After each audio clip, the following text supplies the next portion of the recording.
யாத்திராகமம் 37ஆம் அதிகாரம். பெத்லெயேல் சீத்திம் மரத்தினால் பெட்டியை உண்டு பண்ணினான். அதன் நீளம் 2½ முழமும் அதன் அகலம் 1½ முழமும் அதன் உயரம் 1½ முழமும் ஆனது. அதை உள்ளும் புறம்பும் பசும் பொன் தகட்டால் மூடி சுற்றிலும் அதற்கு பொன் திறனையை உண்டாக்கி அதற்கு 4 பொன் வளையங்களை வார்ப்பித்து அவைகளை அதன் 4 மூலைகளிலும் போட்டு ஒரு பக்கத்தில் 2 வளையங்களும் மறுபக்கத்தில் 2 வளையங்களும் இருக்கும்படி தைத்து சீத்திம் மரத்தினால் தண்டுகளை செய்து அவைகளை பொன் தகட்டால் மூடி அந்த தண்டுகளால் பெட்டியை சுமக்கும்படி அவைகளை பெட்டியின் பக்கங்களில் இருக்கும் வளையங்களிலே பாய்ச்சினான். கிருபாசனத்தையும் பசும் பொன்னினால் பண்ணினான். அது 2½ முழ நீளமும் 1½ முழ அகலமும் ஆனது. தகடாய் அடிக்கப்பட்ட பொன்னினால் 2 கேருபீன்களையும் உண்டாக்கி கிருபாசனத்தின் 2 ஓரங்களிலே ஒரு புறத்து ஓரத்தில் ஒரு கேருபீனும் மறுபுறத்து ஓரத்தில் மற்ற கேருபீனுமாக அந்த கேருபீன்களை கிருபாசனத்தின் 2 ஓரங்களிலும் அதனோட ஏக வேலைப்பாடாகவே பண்ணினான். அந்த கேருபீன்கள் தங்கள் செட்டைகளை உயர விரித்து தங்கள் செட்டைகளால் கிருபாசனத்தை மூடுகிறவைகளும் ஒன்றுக்கொன்று எதிர்முகம் உள்ளவைகளும் ஆயிருந்தது. கேருபீன்களின் முகங்கள் கிருபாசனத்தை நோக்கி கொண்டிருந்தது. மேஜையையும் சீத்திம் மரத்தால் பண்ணினான். அது 2 முழ நீளமும் 1 முழ அகலமும் 1½ முழ உயரமும் ஆனது.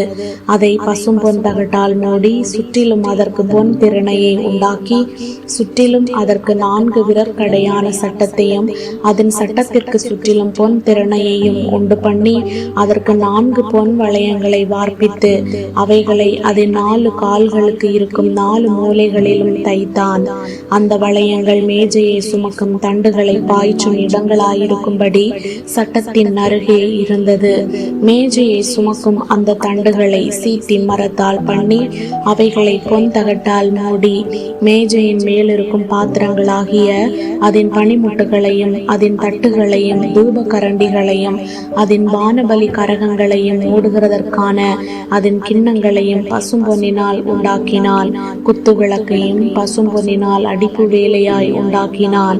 அதன் தண்டும் கிளைகளும் மொக்குகளும் பழங்களும் பூக்களும் பொன்னினால் செய்யப்பட்டிருந்தது. குத்து விளக்கின் ஒரு பக்கத்தில் 3 கிளைகளும் அதன் மறுபக்கத்தில் 3 கிளைகளுமாக அதன் பக்கங்களில் 6 கிளைகள் செய்யப்பட்டது. ஒவ்வொரு கிளையிலே வாதுமை கொட்டை கோப்பான 3 மொக்குகளும் ஒரு பழமும் ஒரு பூவும் இருந்தது. குத்து விளக்கில் செய்யப்பட்ட 6 கிளைகளிலும் அப்படியே இருந்தது. விளக்கு தண்டில் வாதுமை கொட்டைக்கு ஒப்பான 4 மொக்குகளும் பழங்களும் பூக்களும் இருந்தது.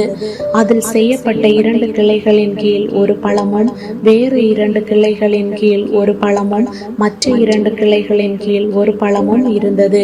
விளக்கு தண்டில் செய்யப்பட்ட 6 கிளைகளுக்கும் அப்படியே இருந்தது.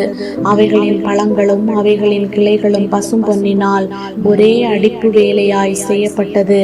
அதன் 7 அகல்களையும் அதன் கத்தரிகளையும் சாம்பல் பாத்திரங்களையும் பசும் பொன்னினால் செய்தான். அதையும் அதன் பனிமுட்டுகள் யாவையும் 1 தாலந்து பசும் பொன்னினால் செய்தான். தூப பீடத்தையும் சீத்திம் மரத்தினால் உண்டாக்கினான். அது 1 முழ நீளமும் 1 முழ அகலமுமான சதுரமும் 2 முழ உயரமுமாயிருந்தது. அதன் கொம்புகள் அதனோட ஏக வேலைப்பாடாய் இருந்தது. அதன் மேற்புறத்தையும் அதன் சுற்றுப்புறத்தையும் அதன் கொம்புகளையும் பசும் பொன் தகட்டால் மூடி சுற்றிலும் அதற்கு பொன் திறனையை உண்டு பண்ணி அந்த திறனையின் கீழ் அதன் 2 பக்கங்களில் இருக்கும் 2 மூலைகளிலும் 2 பொன் வளையங்களை பண்ணி அதை சுமக்கும் தண்டுகளை பாய்ச்சும் இடங்களாக தைத்து சீத்திம் மரத்தால் அந்த தண்டுகளை செய்து அவைகளை பொன் தகட்டால் மூடினான். பரிசுத்த அபிஷேக தைலத்தையும் சுத்தமான சுகந்தங்களின் தூப வர்க்கத்தையும் தைலக்காரன் வேலைக்கு ஒப்பாக உண்டு பண்ணினான்.